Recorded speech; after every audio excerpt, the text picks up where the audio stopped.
Hi everyone, my name is Minister Ramona, and today I have the privilege of starting a 3-day devotional series about the power of sacrifice. And since today is Good Friday, I saw it fitting to start off the series talking about Jesus, the ultimate sacrifice. And if you are taking notes, that is actually the title of this devotional, Jesus, the ultimate sacrifice. So before we can really dive into what that means, we have to understand and comprehend, what the word sacrifice actually means. According to the dictionary, the word sacrifice is defined as an act of giving up something valued for the sake of something else regarded as more important or worthy.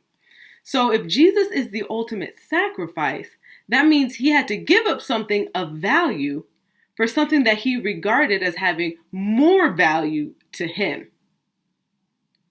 Philippians 2:6-8 says, though he was God, right? Paul is talking about Jesus. He says, though he was God, he did not think of equality with God as something to cling to. Instead, he gave up his divine privileges. He took the humble position of a slave and was born as a human being. When he appeared in human form, he humbled himself in obedience to God and died a criminal's death on the cross. Jesus voluntarily gave up his divine privileges without ceasing to be God to temporarily become human, to temporarily be subject to place, time, and other human limitations. Jesus and God are one. And in heaven, there are no limitations. It says that Jesus didn't think of that as something to cling to. But how could that be? Living in a place of complete peace, of never-ending worship, of complete oneness with the Father? Jesus gave that up willingly. But for what? What could he have found that was more worthy? What would cause Jesus to voluntarily sacrifice his life? The answer to that is you. You see, the plan from the beginning of time was for mankind to always be with God. But once sin entered the world, it created a wedge between God and us. And so God, Jesus, and the Holy Spirit came up with this plan to redeem all mankind, to create a bridge to close the wedge between God and man. Knowing all that it would cost him, knowing what that meant, that separation meant and felt like, Jesus volunteered to be the one to sacrifice his life. You see, Jesus' desire for you, for intimacy with you, was greater than the desire he had for his own life. One of my favorite verses in the Bible comes from John 10, verses 14 and 15. It says, and this is Jesus speaking, he says, I am the good shepherd.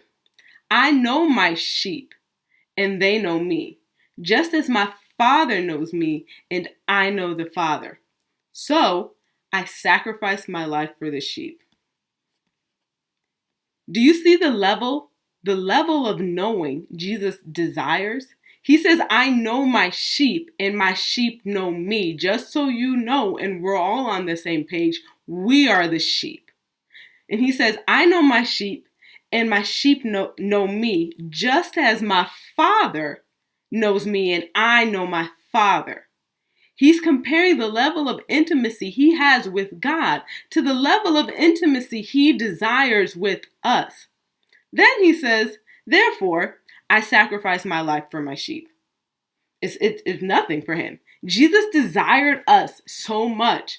Jesus desires you so much that even when the reality set in, he was in the Garden of Gethsemane, praying in agony, gripped with grief. Jesus was thinking about you. It was the thought of being with you forever that pushed him, that motivated him to say twice, not my will, but yours be done.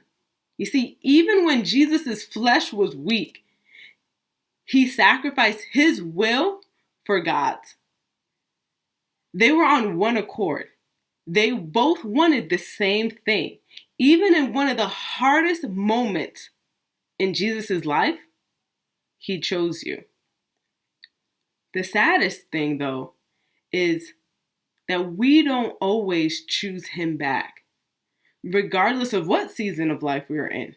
Jesus gave up his divine privileges to die so that you and I could be with him forever in heaven.